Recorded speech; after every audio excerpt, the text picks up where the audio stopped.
paracha Vaishlach. C'est une paracha fondamentale par rapport à ce que nous vivons. Puisque on va voir que lors de cette paracha, il y a 3 événements importants. Il y a le retour de l'exil, la rencontre avec le frère ennemi Yaakov et le retour en Eretz Israël, c'est-à-dire la prise de possession de la terre et de l'identité. On est au cœur des événements d'aujourd'hui. On doit rappeler que, habituellement, les commentaires de la Torah sont basés sur une sagesse sur la moralité, sur le comportement. Souvent, c'est les enseignements qui sont tirés de la Torah. Ici, grâce à l'enseignement de Manitou, on va voir l'enseignement du Orach Chaim et surtout fondamentalement l'enseignement des commentateurs du Moyen-Âge, dont Nachmanide, c'est de retrouver le sens de la Torah par rapport à notre réalité. C'est-à-dire que c'est un principe dans la Torah qui est mis en évidence par Nachmanide, Kol Masheirach La'avot Siman Labanim. Tout ce qui est arrivé au patriarche, c'est un signe pour nous. C'est-à-dire que, en fait, derrière, c'est une ligne générale pour nous permettre de décrypter ce qui se passe, les événements qui se passent. Lorsqu'on va parler, et on a déjà évoqué ces choses-là plusieurs fois, lorsqu'on va parler de l'exil de Yaakov, en fait, derrière, c'est l'exil d'une manière générale qui est racontée. Lorsqu'on parle de la problématique de l'exil de Yaakov en exil, c'est la problématique de tous les exils lorsqu'on est exilé. Et donc, à partir de là, c'est une autre sagesse qui va apparaître. C'est une sagesse qui va permettre de nous éclairer dans notre réalité et de corriger ce qui fait que les événements se sont passés comme ça dans la Torah. Il y a un grand principe dans la Torah, ce qu'on lit dans la Torah, ce n'est pas obligé que ça se soit passé comme ça. Je vous donne un exemple. Il est dit que, au moment de la sortie d'Égypte, Akadosh Baruch Hu dit aux Hébreux, étant donné que l'Égypte est proche de la terre des Philistins, et que chez les Philistins, il y a un comportement qui risque de changer, de dévier, de décourager les Hébreux, alors Akadosh Baruch Hu change le chemin et les fait passer par le Sinaï. De là, on apprend qu'en fait, ils n'auraient pas dû sortir d'Égypte et aller dans le Sinaï. Le chemin qu'avait prévu Akadosh Baruch Hu, c'était de sortir d'Égypte et de rentrer directement en Eretz Israël. Mais il y a des conditions qui font que ce plan a changé. Donc, d'une manière générale, ce qui se passe dans la Torah, ce sont des événements qui sont dirigés par l'homme. Et Akadosh Baruch Hu, ensuite, leur donne leurs conséquences. C'est comme dans la vie, à partir du moment où on décide quelque chose, et nous avons le choix de décider, lorsqu'on fait un choix, Akadosh Baruch Hu ne nous impose pas ce choix. Il y a toujours plusieurs choix devant nous. Mais selon le choix que l'on va prendre, alors à ce moment-là, Akadosh Baruch Hu va dérouler les événements qui correspondent. Et ce sont des événements qui vont correspondre à la situation, à notre situation. Tout ce que va nous raconter la Torah et par rapport aux enseignements de Nachmanide, tout ce qui est arrivé au père, c'est un signe pour les enfants.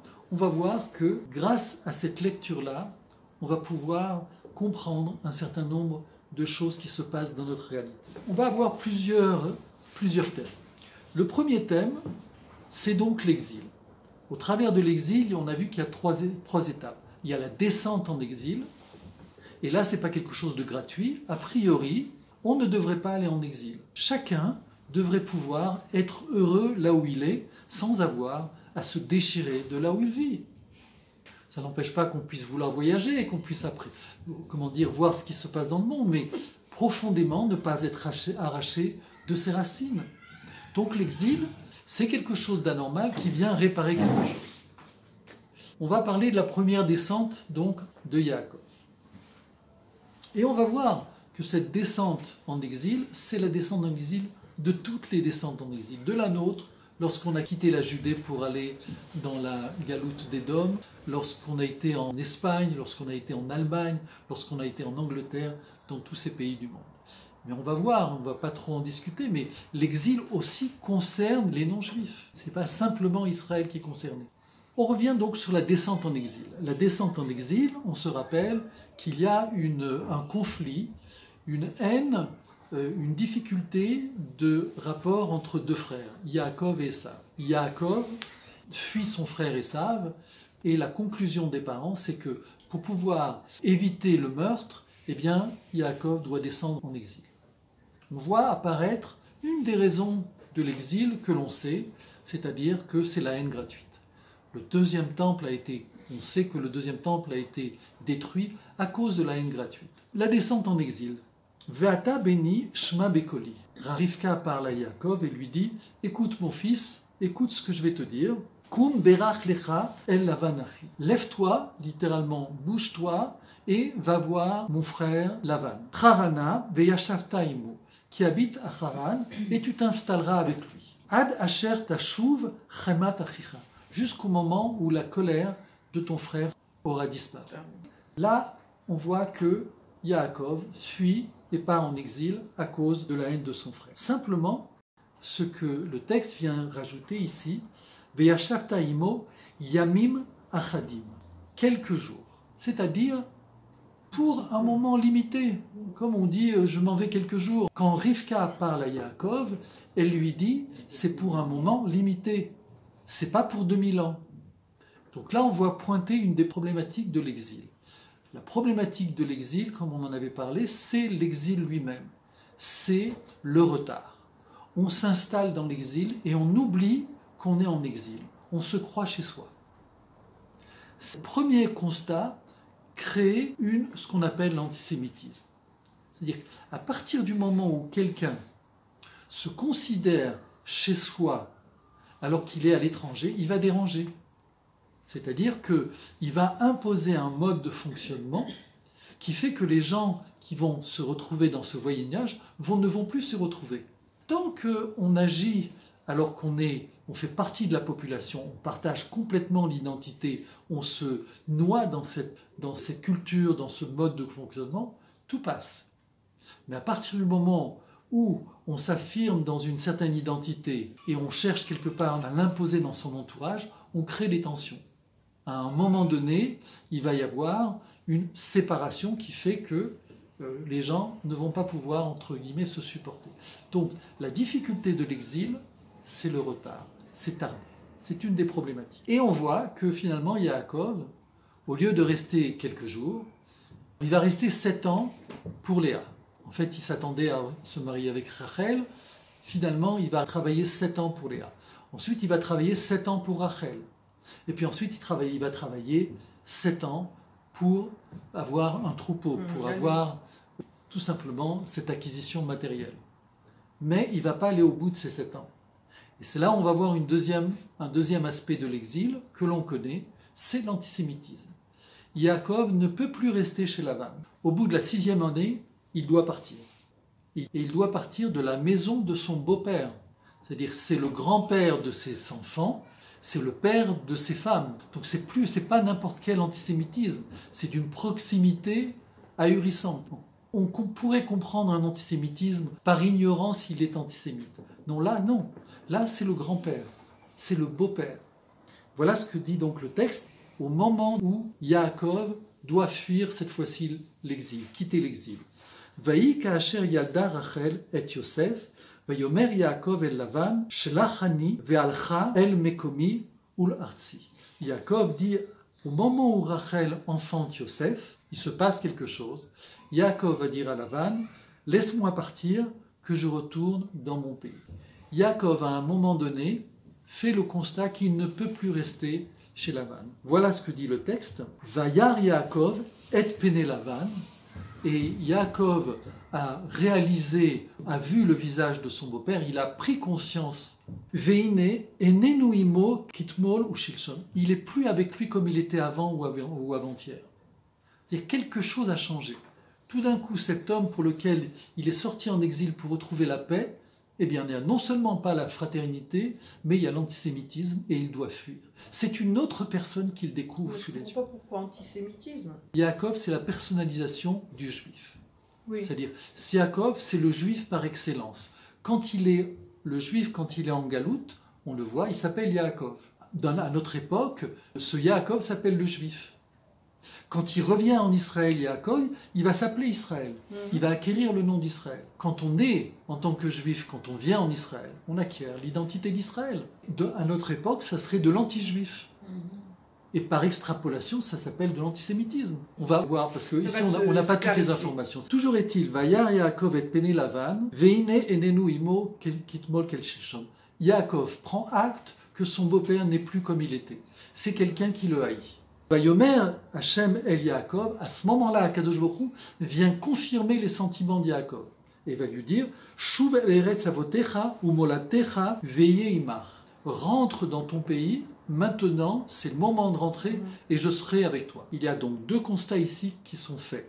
C'est que Lavan ne peut plus supporter son gendre avec sa famille. Deux, que Akadosh Baruch Hu prend aussi acte que Yaakov ne peut plus rester. Et trois, on prend acte que Akadosh Baruch Hu protège les Bnei Israël à ce moment-là. C'est-à-dire qu'il faut bien prendre conscience que, encore une fois, Akadosh Baruch Hu prend l'engagement de protéger Yaakov à partir du moment où Yaakov quitte la galoute. C'est pas que Akadosh Baruch Hu dit à Yaakov, je suis avec toi, que tu restes en galoute ou que tu viennes en Eretz Israël. Il lui dit, je suis avec toi parce que tu quittes la galoute. Ça veut dire que si tu restes en galoute, je suis pas avec toi. C'est important de comprendre ça par rapport à ce qu'on a vécu et par rapport à notre réalité. Quelle est la situation justement par rapport avec Lavan? Il y a aussi un premier constat par rapport à ses filles. Voilà ce que disent ses filles à Yaakov. Allo nochiot nirshavnu lo, ki macharnu veochel gamakol et kaspenu. Voilà ce que disent les filles de Lavan. Il nous a considérés comme des étrangères, puisqu'il nous a vendus. Il a consommé notre bien. Qu'est-ce qu'elle vient de dire? Elle vient dire qu'elles-mêmes se sentent étrangères dans la maison de leur père. Et plus que ça, que leur père non seulement a profité de Yaakov, puisqu'on voit qu'il a exploité Yaakov, il a essayé à plusieurs reprises de le voler, mais il les a volés à elles-mêmes. Donc ici, on voit apparaître aussi un autre type d'homme, y compris avec sa propre famille. Quelle est la suite? Vaikach et echav imo vairdof acharav derer shivat yamim vayadbek oto behar Agilad. Et Lavan a pris ses fers avec lui et il a poursuivi Yaakov durant 7 jours. Et il le joignit au mont de Galad. C'est-à-dire qu'on voit Lavan va jusqu'à le poursuivre pour le tuer. On comprend que dans la galoute, à un moment donné, il y a un danger de rester, de s'y installer. C'est ce que l'on apprend de Yaakov. Et comme tu l'as cité, effectivement, après, on va le voir dans tous les exils. C'est-à-dire qu'à un moment donné, quand les Bnei Israël qui sont en Égypte tardent à sortir, eh bien, la situation s'inverse et ça devient intolérable. C'est-à-dire qu'il y avait un moment où l'exil est positif et riche, c'est le temps où Yaakov est chez Lavan, il enrichit Lavan, mais en même temps il s'enrichit, il acquiert une certaine personnalité, une certaine expérience, c'est positif des deux côtés. C'est la même chose dans tous les exils. Israël, qui va parmi les peuples, eh bien il s'enrichit et il enrichit les peuples. Quand Israël a été en Espagne, il a fait grandir l'Espagne et lui donner toute cette majesté que l'on connaît aujourd'hui de l'Espagne. Mais quand les Juifs ont quitté l'Espagne s'est écroulée. Oui. Même chose dans tous les pays, que ça soit en Angleterre, que ça soit en Allemagne, que ça soit partout où les Juifs viennent, ils enrichissent le pays, et puis à un moment donné, il y a quelque chose qui devient insupportable, ce qui est bizarre, parce que, par exemple, par rapport à l'Espagne, on pourrait dire, vous voyez que les Juifs ont fait grandir le pays, l'ont amené à apothéose, gardez-les, ne les renvoyez pas. Pourquoi l'Espagne se met à combattre les Juifs tout d'un coup, quitte à elle à dégringoler? Eh bien, c'est une réalité. On se demande pourquoi Lavan court après Yaakov. Il t'a permis d'avoir une certaine bracha. Garde cette bracha. Garde un bon contact avec lui. Peut-être que même si vous avez combien de distance entre Lavan et Yaakov quand il va être à Beersheba ou à Hebron? Même pas 100 km. Donc on pourrait dire, garde un bon contact avec lui, puis ensuite après, vous pouvez avoir des échanges, chacun pourra profiter. Non, il va jusqu'à le poursuivre pour le tuer. Et là, Akadosh Baruch Hu va intervenir encore une fois, Akadosh Baruch Hu, Vayavo Elohim El Lavan Arami. Et Akadosh Baruch Hu est venu visiter littéralement Lavan, le l'araméen, Bachalom Alayla, au travers d'un rêve, et il lui dit comme ça, Vayomer Lo, Ishamer Lecha, Pen Tedaber Im Yaakov Mitov Adara. Surtout, fais attention de ne pas parler à Yaakov ni en bien ni en mal. C'est-à-dire que toute tentative de discussion avec lui sera considérée comme quelque chose de dangereux et de négatif. Donc Akadosh Baruch Hu, encore une fois, il intervient, mais il intervient dans quelle situation? Il intervient quand Yaakov a décidé de sortir de chez Lavan. Pourquoi c'est important de dire tout ça? Parce qu'il y a une grande qualité chez les Juifs, c'est cette force de Emouna, cette confiance qu'ils ont à Akadosh Baruch Hu. Et donc, même si on est en galoute, même si on est en exil, du fait qu'on se conforme au commandement d'Akadosh Baruch Hu, on est protégé. Et bien ici, on voit que non, c'est pas comme ça. C'est-à-dire, la confiance qui est mise en Akadosh Baruch Hu doit correspondre aux événements dans lesquels on vit. Quand c'est un temps pour être en exil, Akadosh Baruch Hu nous accompagne. Akadosh Baruch Hu a accompagné Yaakov. Quand il arrive sur le rocher, sur le mont Moria à Jérusalem, Akadosh Baruch Hu se révèle à lui et lui dit « Ne t'inquiète pas, je suis avec toi ». Quand il s'agit d'aller en exil, Akadosh Baruch Hu est avec nous. Mais quand il s'agit de revenir de l'exil, Akadosh Baruch Hu quitte l'exil avec nous. Et à ce moment-là, la bracha est avec celui qui quitte, pas avec celui qui reste. Quand bien même celui qui reste fait les mitzvot et se conforme au commandement d'Akadosh Baruch Hu. Akadosh Baruch Hu va revenir avec Yaakov. La Shrina va revenir avec lui. Et à ce moment-là, la promesse faite à Yaakov tient dans cette dimension du retour. Si on n'est pas dans cette dimension du retour, il y a un problème. Et on va voir qu'une des conséquences, ça va être justement cette confiance. Akadosh Baruch Hu vient dire à Yaakov qu'il est avec lui, qu'il est avec nous, et on va voir que, en fait, Yaakov va avoir peur, malgré tout. Akadosh Baruch Hu se révèle à lui pour lui dire « Je suis avec toi ». C'est Akadosh Baruch Hu qui se révèle lui-même à Yaakov, qui est prophète, et donc qui sait appréhender ces choses-là. Et malgré tout, on va voir que Yaakov va avoir peur. On va voir comment ça se traduit, cette peur.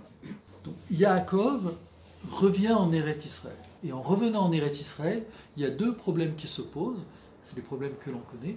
Le problème de la terre et le problème de l'identité. Le problème de la terre va être résolu avec Esav. Pourquoi? Parce qu'on va voir que la problématique avec Esav, c'est au niveau identitaire. Nos sages de dire que derrière Esav, c'est Édom. Et derrière Édom, Manitou d'expliquer tout ce qui va découler du christianisme, qui ensuite va devenir l'Occident, c'est cela Édom. Donc, au travers de ce conflit qu'on a avec Esav, comme on a dit, ce qui est arrivé au patriarche nous arrive aussi à nous. Donc, la réalité de ce conflit entre Yaakov et Esav, c'est le conflit que nous avons avec l'Église, avec l'Occident, qui vient nous disputer notre identité. C'est au niveau identitaire, c'est au niveau d'Israël. Par rapport à la terre, nous savons que le conflit est avec l'islam, avec Ishmaël, qui nous dispute la terre, c'est le problème palestinien. Voilà ce que dit Yaakov quand il va rentrer. Yaakov envoie des messagers à Esav pour lui dire le message qu'il va transmettre. Voici le message. Kohamar Avdecha Yaakov, ainsi dit ton serviteur Yaakov, Im Lavan Garti, j'ai habité avec Lavan, j'ai séjourné avec Lavan, Vechar Ad Ata, et j'ai tardé jusqu'à maintenant. Pourquoi Yaakov a besoin de lui dire qu'il a tardé? En quoi c'est important pour lui de savoir qu'il a tardé? Ce n'est pas un argument pour Esav, c'est un argument qui vient de Yaakov. Quand il y a une problématique, en général, la personne exprime le problème. Je vais vous donner un exemple. Quelqu'un se met en colère. Tel qu'on voit la situation, eh bien, il se met en colère parce qu'on l'a mis en colère. Quelque chose a provoqué sa colère. Sinon, il ne se serait pas mis en colère. Ça, c'est la lecture habituelle que l'on a de ce genre de situation. En fait, ce qui se passe, c'est que la colère, elle est chez l'autre. Il y a quelque chose qui vient toucher une sensibilité chez nous ou chez l'autre. Alors évidemment, il y a quelque chose qui provoque. Ça peut être insignifiant. Toujours est-il que où se trouve la douleur? Elle est chez l'autre. C'est chez l'autre que ça fait mal. Et c'est parce que ça fait mal qu'il se met en colère. C'est parce que ça fait mal qu'il crie. Donc la douleur, elle n'est pas chez celui qui provoque, elle est chez celui qui a mal. Donc, Si la douleur et la colère est celui qui a mal, celui qui provoque, quelle est sa part? Elle est infime. En communication, on va dire que ça correspond peut-être à 10%. C'est 10% important parce qu'ils vont provoquer la colère. On ne va pas, comment dire, négliger le fait de provoquer. On doit avoir une attention et être particulièrement attentif. Mais la colère, elle est chez l'autre. La douleur, elle est chez l'autre, elle n'est pas chez moi. Pourquoi j'ai mal? Pourquoi c'est sensible chez moi? Pourquoi je vais réagir si fort par rapport à ce qui s'est passé? Et on obtient des situations complètement ahurissantes. Vous êtes en voiture, vous tournez un petit peu maladroitement, et puis tout d'un coup, la voiture à côté de vous se met à klaxonner, la personne va sortir de ses gonds, enfin, on ne comprend pas. En fait, tout simplement, il y a une douleur, il y a une problématique, il y a un mal chez la personne qui n'est pas chez nous. Donc ici, on revient à Yaakov, c'est Yaakov qui considère et qui a peur parce qu'il a tardé. Qu'est-ce qu'il y a derrière cette peur? C'est le retard. Dès qu'il y a du retard, c'est là où le malheur s'installe.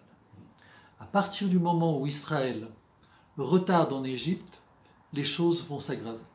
À partir du moment où les Juifs en Allemagne retardent, les choses vont devenir de plus en plus graves.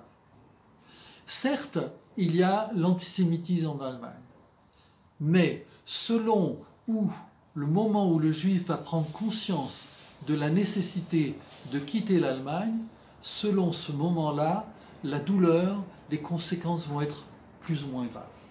C'est ce que vient dire Yaakov. C'est-à-dire ici, il vient enseigner la problématique du retard. C'est dans tout d'ailleurs, on le sait. Quand il y a un problème qui se pose, plus on attend, plus ça devient compliqué, plus c'est difficile, plus c'est douloureux, voire même à un moment donné, on ne peut plus changer.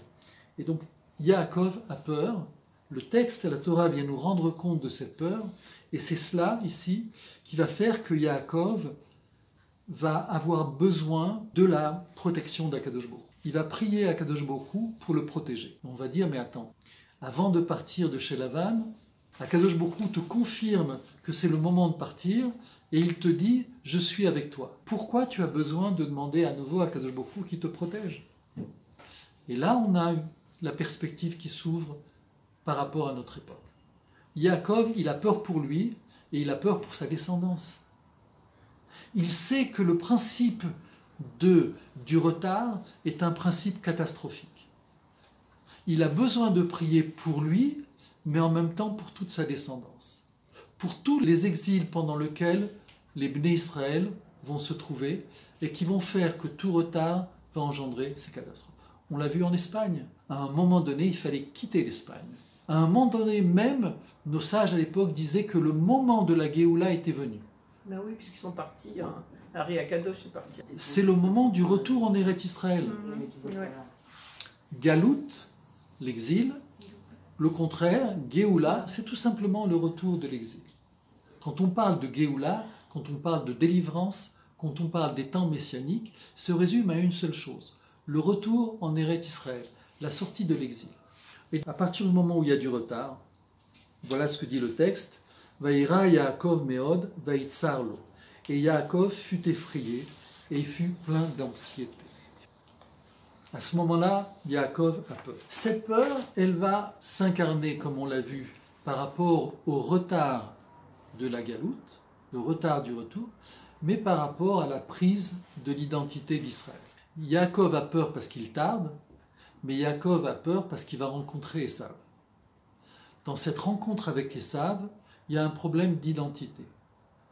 Yaakov a accepté de prendre l'identité qui permettait de constituer Israël, qui fait que le monde va pouvoir recevoir la Torah, qui fait que le monde va pouvoir accéder à la délivrance.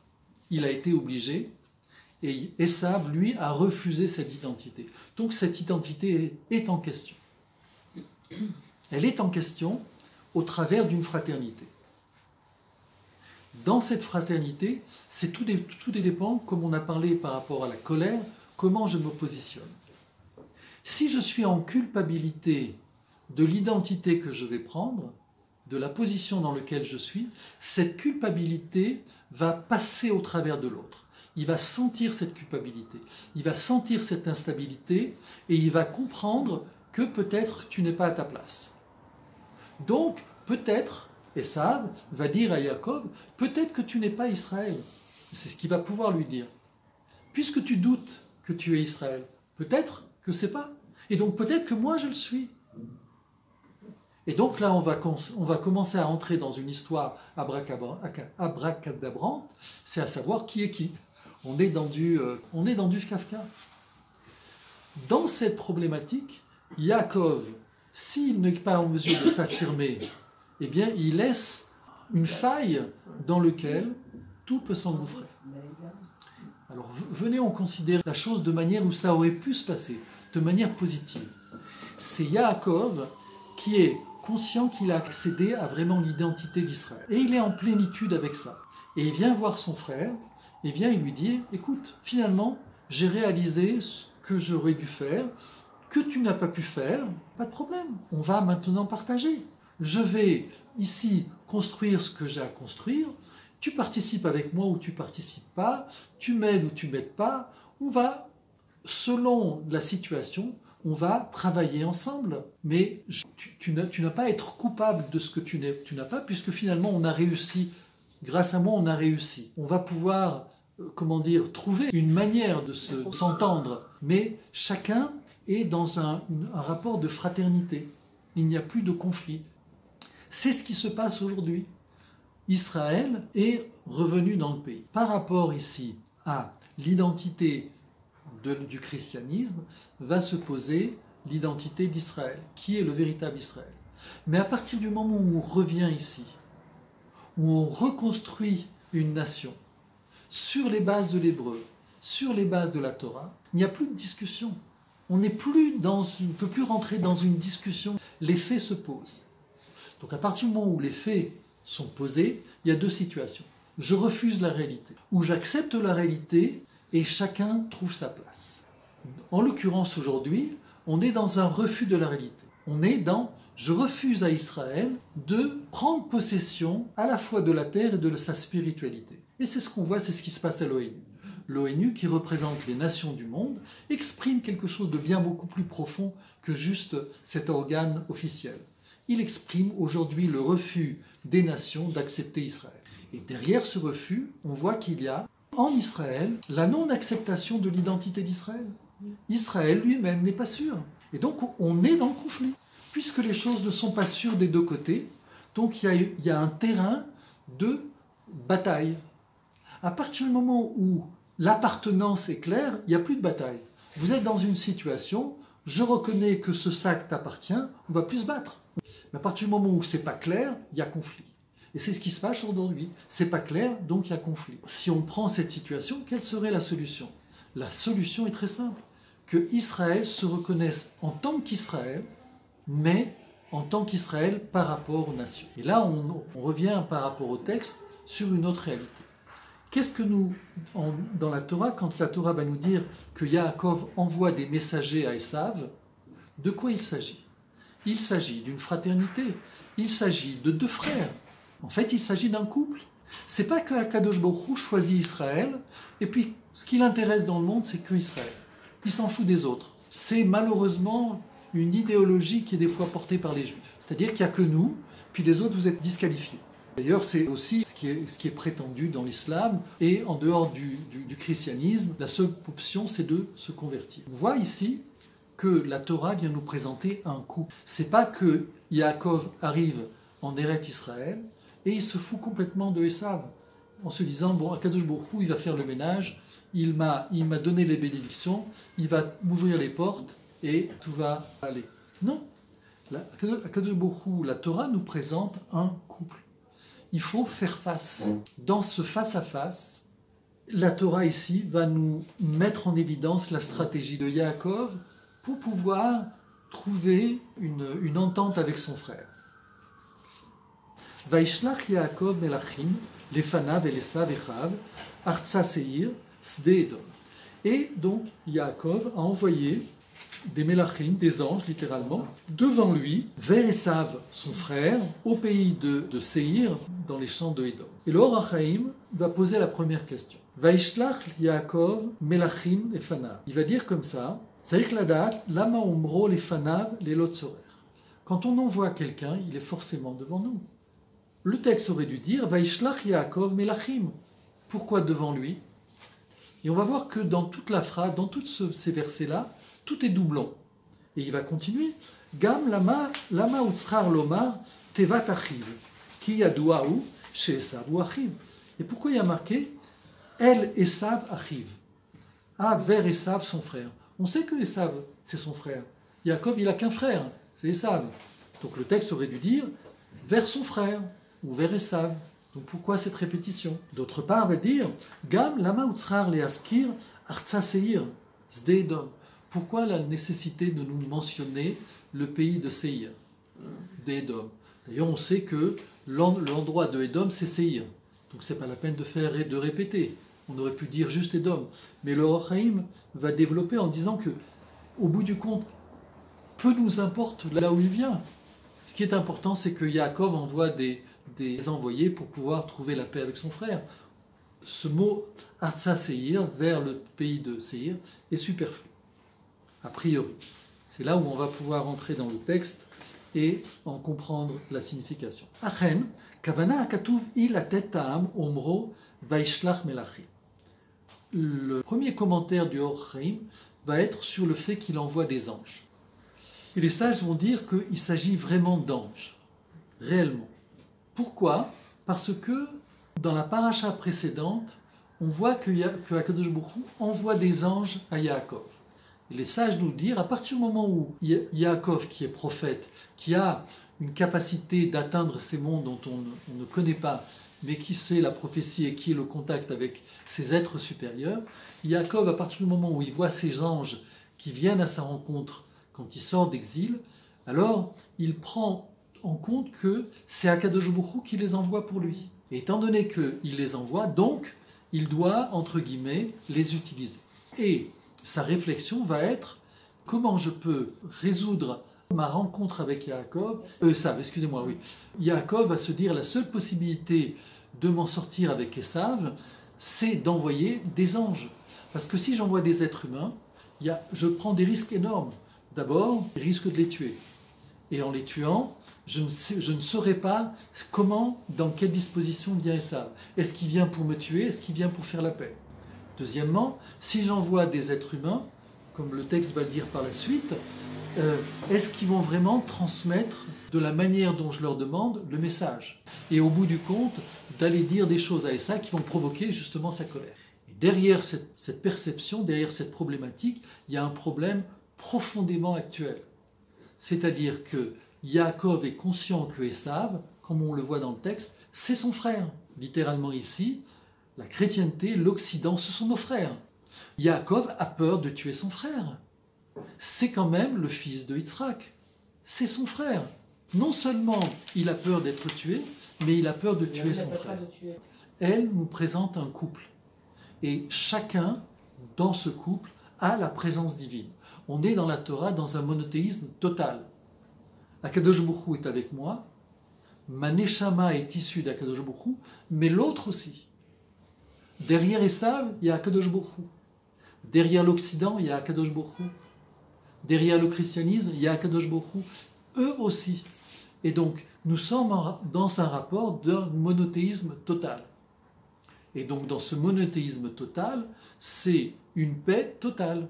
Ce n'est pas une paix qui consiste à éliminer les 3/4 du monde.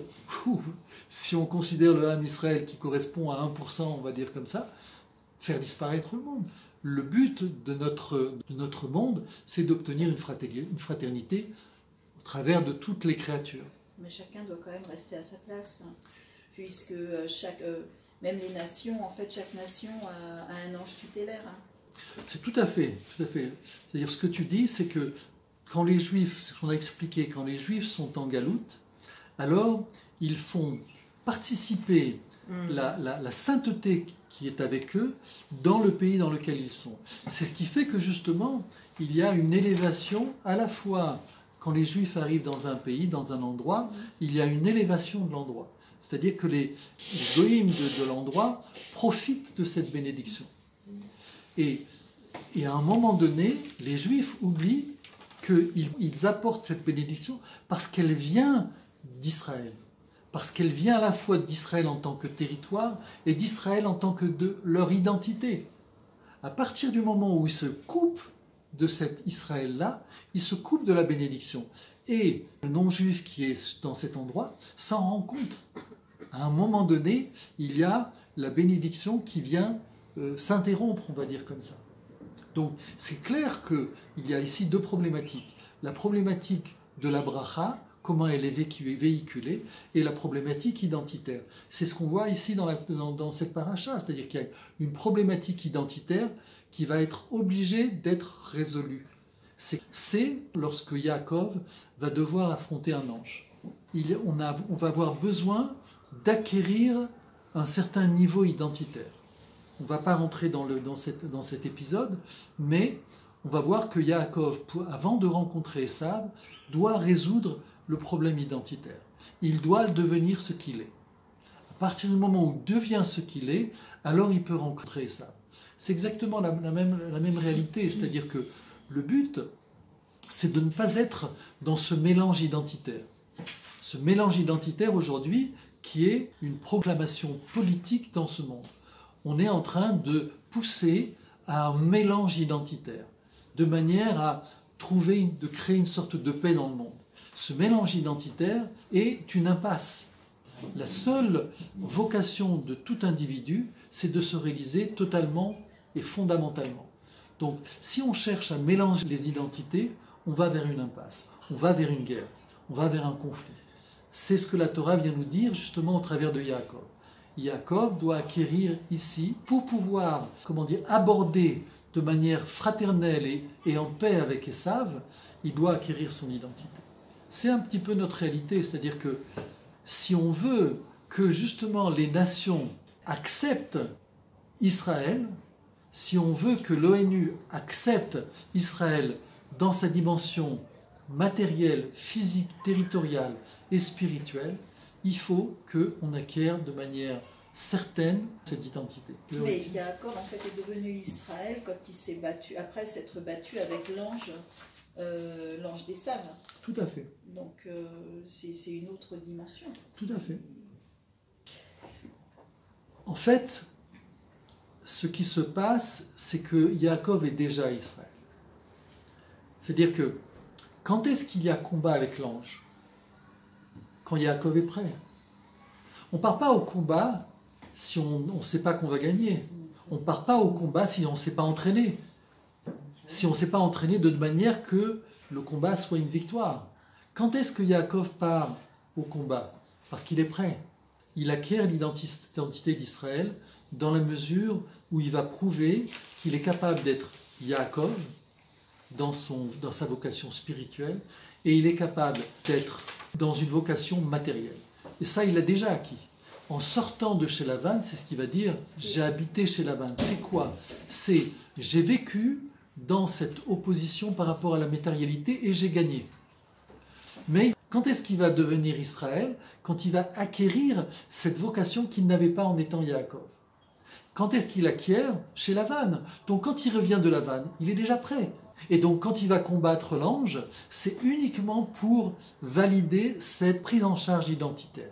Et là, l'ange va certifier quelque part à Yaakov, peut-être que même lui l'ignorait encore, mais va lui certifier, voilà, tu es Israël. On va dire, on peut voir les choses de manière opposée. On peut dire que Yaakov, il s'est retrouvé à combattre un ange, et puis finalement il l'a vaincu, et donc l'ange lui a donné le nom d'Israël. On peut être le contraire. Ça peut être l'ange qui va à la rencontre de Yaakov pour lui dire, maintenant il faut que tu sois Israël. Comme fondant la réalité. Par exemple, un coach, qu'est-ce que fait un coach? Il se rend compte du potentiel d'une personne. Et qu'en fait, au bout du compte, cette personne est à côté d'elle-même. Qu'est-ce qu'il a à faire? Il a amené la personne, tout simplement, à se mesurer à lui-même pour être lui-même. Donc l'ange, en fait, vient rendre service à Yaakov. Il vient lui dire, tu sais quoi, pourquoi je viens te combattre? Pour que tu sois prévent conscient que tu es Israël. Et pourquoi cette approche est vraie? Parce qu'ensuite, après, le texte va appeler Israël va l'appeler Yaakov. C'est un enseignement, on va peut-être terminer là-dessus, c'est qu'il y a un enseignement dans la Torah. À partir du moment où quelqu'un reçoit un nom, on n'a plus le droit de nommer autrement. Quand quelqu'un se convertit, quand il prend un nom, on n'a plus le droit de l'appeler de son nom qui l'a précédé. Tu dois t'adresser maintenant à la personne auquel tu fais face. C'est-à-dire qu'on voit que à partir du moment où Yaakov reçoit le nom d'Israël, comme Abraham, quand il reçoit le nom à partir de Abraham, il reçoit le nom d'Abraham, après on ne revient plus sur son prénom, sur son nom, jamais. Et le Torah nous dit que c'est une faute. Mais concernant Yaakov, tout d'un coup, à partir du moment où il devient Israël, le texte revient sur l'identité de Yaakov. Qu'est-ce que ici la Torah vient nous dire? On va terminer là-dessus, parce que c'est une réalité d'aujourd'hui. C'est que quand Yaakov est en galoute, quand Yaakov est en exil, quand Yaakov est chez Lavan, c'est Yaakov. À partir du moment où il revient en Israël, il devient Israël. Alors ici, il y a deux choses. C'est que quand tu reviens en Israël, tu dois acquérir deux vocations. La vocation matérielle et la vocation spirituelle. Tu n'es pas simplement un religieux qui fait tes mitzvot dans la yeshiva. Ça ne suffit pas. Ça ne va pas. Tu n'es pas seulement ce qu'on appelle un non-religieux dans le kibbutz. Ça ne va pas. Fort dans la technologie. C'est la problématique aujourd'hui d'Israël. C'est l'intégration, l'alliance des deux. Donc, quand Yaakov est en galoute, c'est Yaakov. Quand le juif est en galoute, c'est le juif. Quand tu reviens en Israël, tu deviens Israël. Or, aujourd'hui, on voit que justement, comme on a parlé, il y a une problématique identitaire. Israël ne se reconnaît pas vraiment en tant qu'Israël. Et on revient sur ce que dit la Torah. Quand Yaakov devient Israël, il est encore appelé Yaakov. Donc, quand les Juifs reviennent en Israël, c'est des Israéliens, mais c'est encore des Juifs.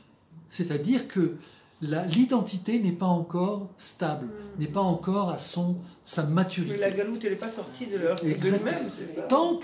Intérieurement. Tant que Yaakov n'atteint pas la maturité de l'identité d'Israël, il n'est pas appelé Israël. C'est pour ça que le Roi Chaim, on va le voir dans les autres parachiotes, surtout je crois dans la paracha de Vayechi, où le Roi Chaim va nous expliquer quand est-ce que Yaakov est appelé Yaakov et quand est-ce que Yaakov est appelé Israël. Ça correspond à une position identitaire fondamentale qui reste à acquérir ici en Eretz Israël. Il reste à acquérir l'identité d'Israël, bien que nous soyons israéliens. Et en acquérant cette identité comme la Torah, comme l'ange force Yaakov, ici c'est le chemin justement pour trouver la paix avec les nations, la paix avec l'ONU. Ça passe par notre acquisition d'identité.